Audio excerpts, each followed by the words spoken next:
today is round 3. I'm gonna try it out again. Hope that catch something. Also want to say thanks to Dominic for giving me some tips, for commenting on my video. So I'm gonna try out today. As you can see, I got my fish finder today. It's all set up, ready to go. So hopefully that's gonna help me out. And a big shout out to Neil, who I just met at Walmart. Believe it or not, at the fishing area. Thanks for watching my videos. And if I ever catch a big fish, down for you, my friend, okay? So wish me luck and hope I catch something today. So keep watching Island Hooking, round 3.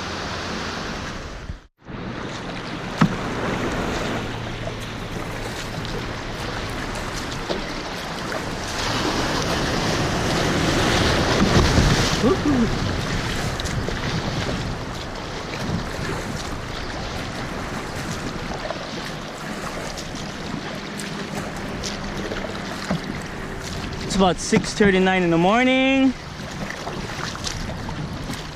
Weather looks really good.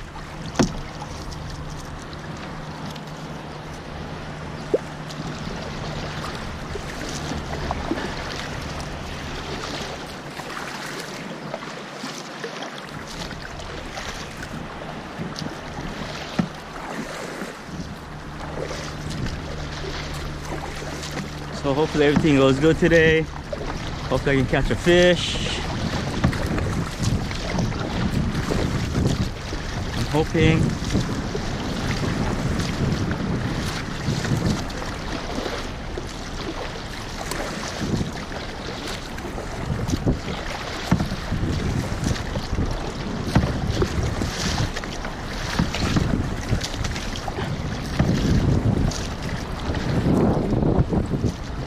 I took my seasickness pills, so I'm hoping it's gonna work this time again. Hopefully it's not gonna be a fluke.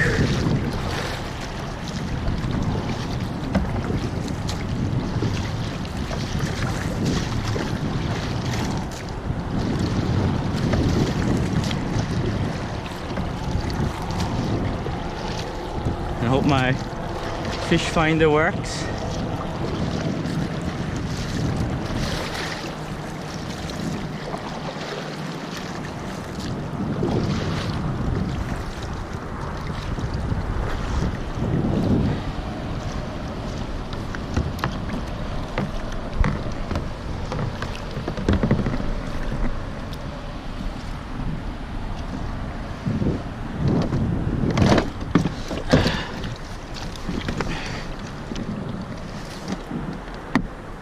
Okay, I'm off to see the wizard.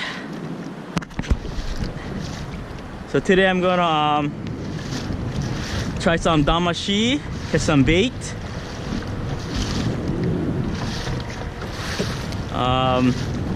Jig a little.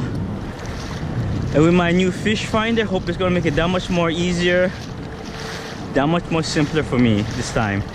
So we shall see. The water is a little bit more choppier than last time, but it's okay.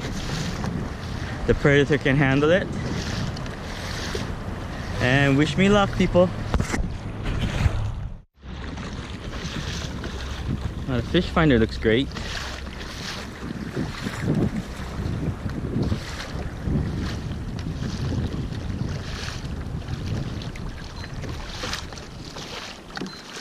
Look at the different settings.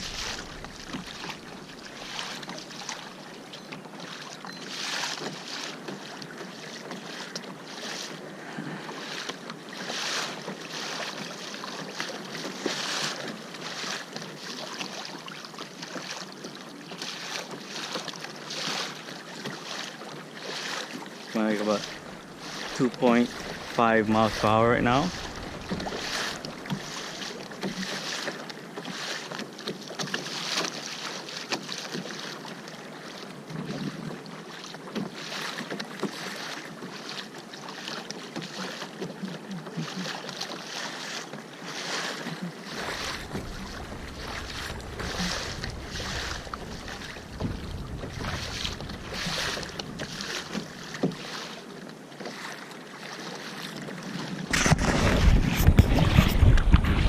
Sun's coming up now.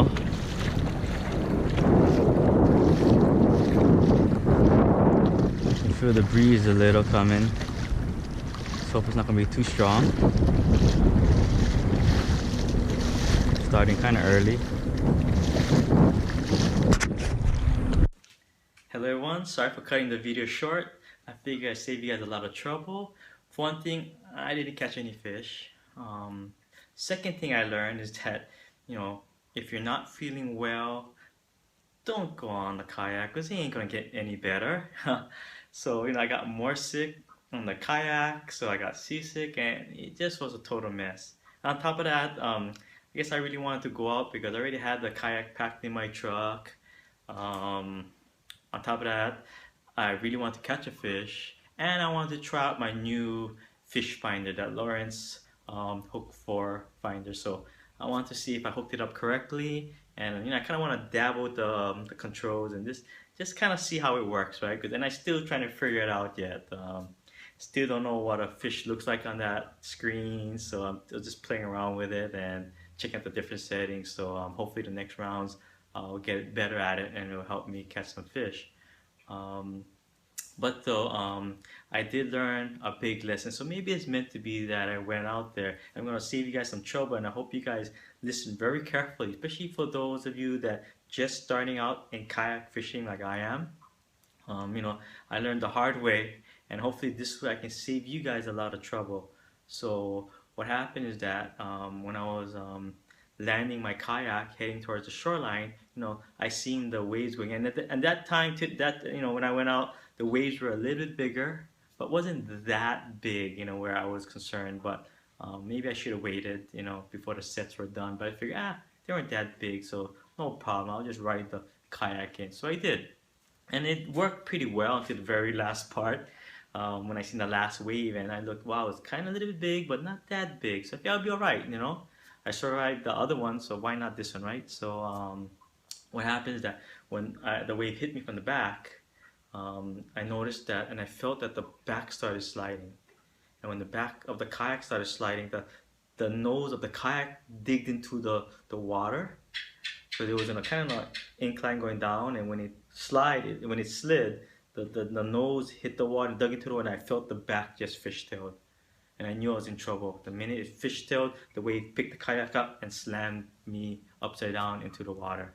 Bad thing is that it was shallow and had reef. So I did I did get a cut on my shin, but luckily that was it. I didn't hit my head on the reef or break any bones or get a concussion. So could have been worse. I kind of lucked out, and luckily I had my vest on, right? And that's why it's so good to have it, because just in case you do get injured, you might not be strong enough to swim.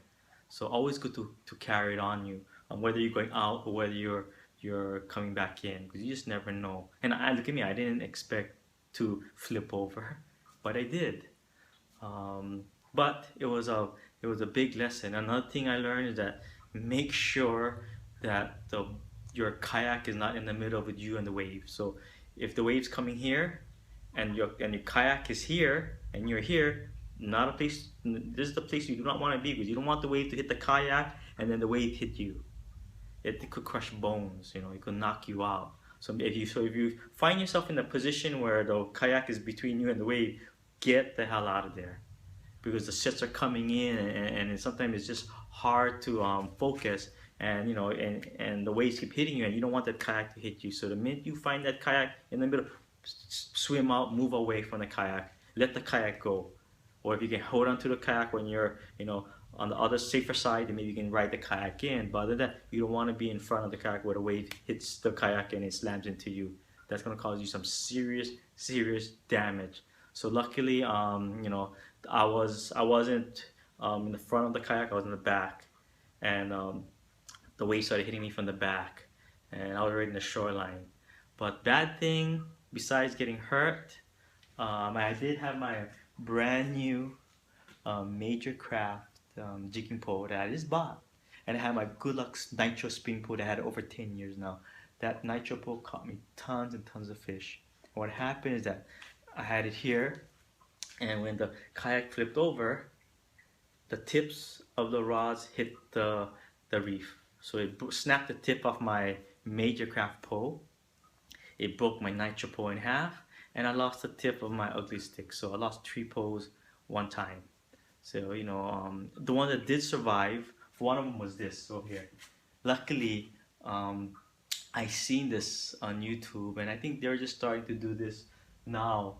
I guess that the theory is keeping it on 45-degree angle so that when you do roll over, the tips don't touch the reef on the bottom.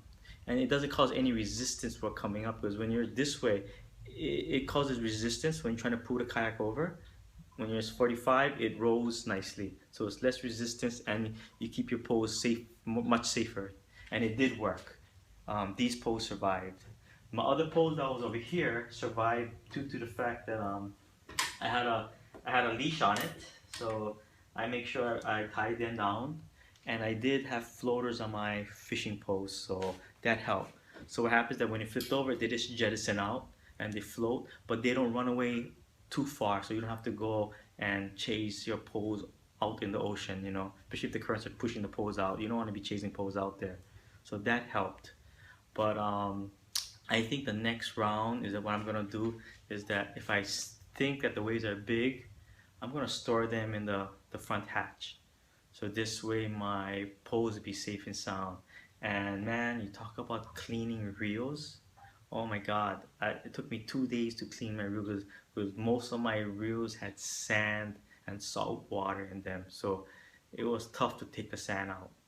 The only one that really did well and survived was the Daiwa BG 5000 that I had. I mean, you're a water sealed and no salt water, no sand. So after that, I was sold. So I bought one more Daiwa BG 5000. I'm going to use it on the kayak. And I think the other poles, the other reels, I'll probably just use it on the shoreline now when I do my shoreline fishing. So at least, not all bad things happen.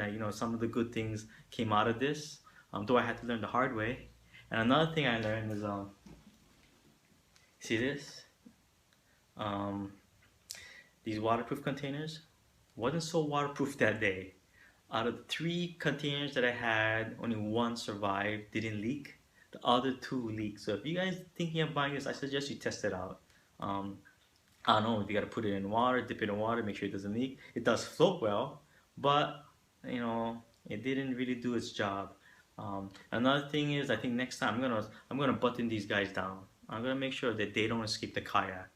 Because what happened is that when I flipped over, I got all these containers floating around, and I look like a madman running around and chasing after these. And it's embarrassing enough that I flipped over and broke my pole. Now I gotta chase these guys around, and it was already, it was a lot of work. So I'm gonna now make sure that they're cinched into my kayak so nothing flies out. I mean, at least it'll save you some work and headache, right?